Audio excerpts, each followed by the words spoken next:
So it turns out the OnePlus 8 will be released on April the 14th.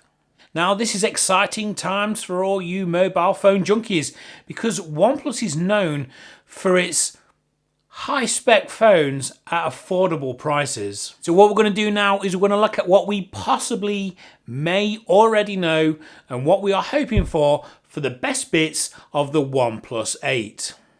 Hey everybody, my name is Aidan, this is Everyday Tech. If you have an interest in anything tech and you want to know tech news and have some tech reviews, then please consider subscribing to my channel below. And don't forget to turn on that notification icon.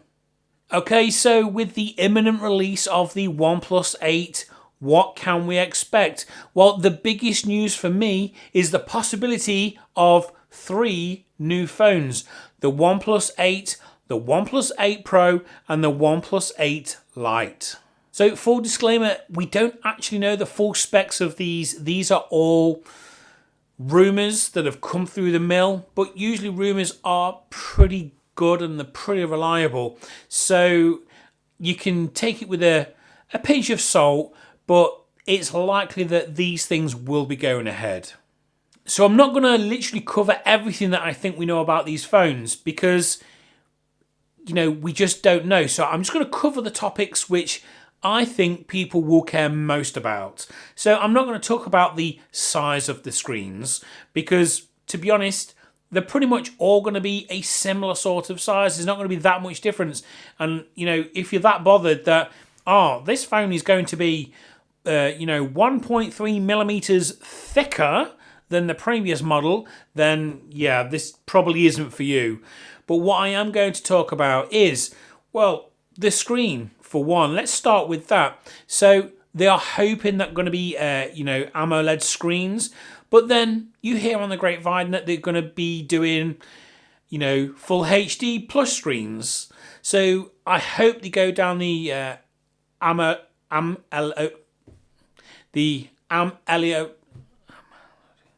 So I hope they go down the AMOLED screen route because I do prefer those screens. Now, the other thing to consider is they're going to do different refresh rates. I think for the OnePlus 8 and the Lite, they'll do a 90 Hz refresh rate. And I think possibly 120 Hz for the Pro. Now, 120 is still great. 90 is great.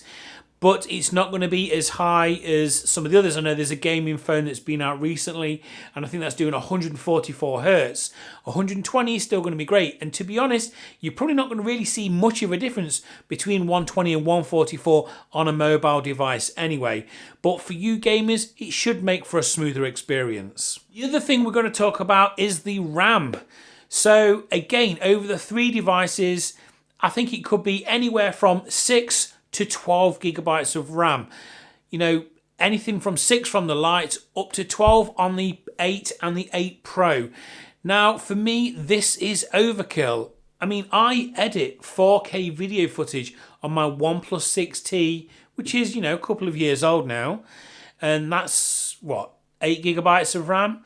So 12 does seem like a lot. I mean, if you think about, a lot of laptops don't even have 8, never mind 12. Now, I'm not saying that there aren't people that will find it useful. I'm just not entirely sure that 99% of the people will get the use out of it.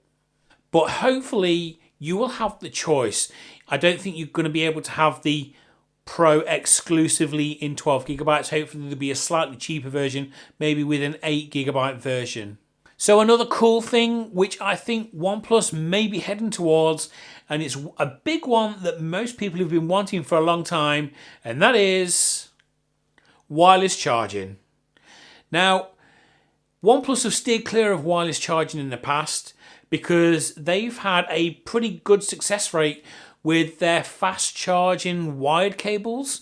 So, I mean, my OnePlus 6T in less than an hour, gets pretty much all the way full. So what is the benefit of wireless charging over cable charging? Well, have you ever tried to find a charging cable in the dark when you go to bed? It is a nightmare. So if you could have a little wireless charging pad that you can just place your phone on, all the much better. Plus, hopefully, And hopefully, if they're going to add wireless charging, they will add reverse charging. So you can put another device on top and you can charge or be charged from another device. And last but not least, I think this is one of the biggest issues that OnePlus phones have had in the most recent years. And you don't need me to tell you, you probably know, it's the camera. Now, OnePlus make good cameras. They do make good cameras. Not great, not brilliant, just good. You know, they get by, they do the job. But they've always been about 2 years behind everybody else. Now, this probably is reflected in the price because they are so much more affordable than your Samsungs and your iPhones and even your Huawei's. But they do cost a lot more, but they've got much better cameras. But is it worth the extra money for a slightly better camera? Because for most people, you see all these photos online of, I've taken this with this camera and with this and that, and it's got 100 times zoom. But you try and use that 100 times zoom when you're holding a camera, it's not great. It's not great at all. You know, you're going to have a tripod. It's probably going to have to be remotely activated or put on a timer. And even then, you're not guaranteed a great shot. So hopefully OnePlus are going to improve on this. Now, I hear, and again, it's all ifs and buts, that they are going to put a ultra wide angle lens in there. Finally.